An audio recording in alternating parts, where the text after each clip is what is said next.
Batman Arkham City has a ton of extra costumes that all have meaningful backstories behind each of them. This video is going to explain all of them, so let's start with the amazing Batman the Animated Series suit.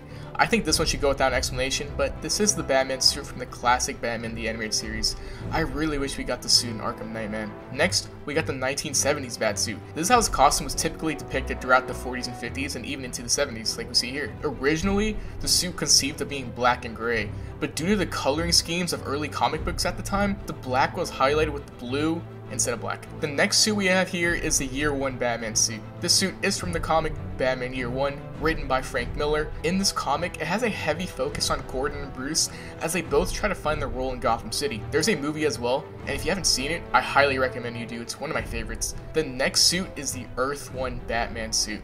Batman Earth One is a series of graphic novels written by the famous Geoff Johns, which is essentially a reimagining of Batman's comic book franchise. It takes place in an alternate continuity of the mainline comics, featuring a more realistic approach to the character, I guess you could say. The next is the Dark Knight Returns Batman, which is a very famous Batman storyline from Frank Miller about how a retired Batman returns to fight crime. The story takes many twists and turns, but it ultimately ends up with Batman and Superman fighting with each other, and gives us this extremely iconic line. I want you to remember that. I wanted to remind you to stay out of my way. In all the years to come, in your most private moments, I want you to remember the one man who beat you.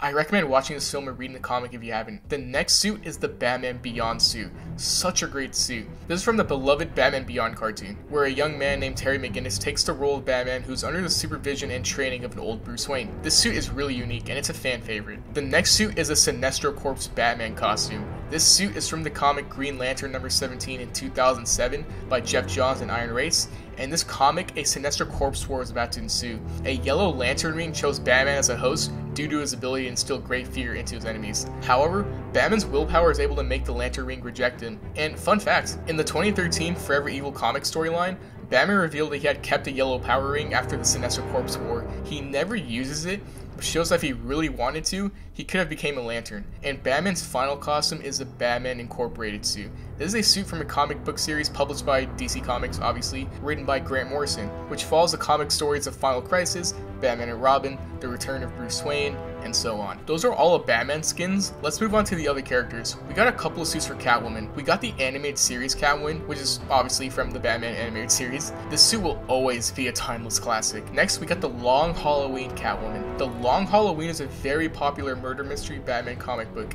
In this comic, it's revealed that Catwoman is the daughter of the mob boss Carmine Falcone.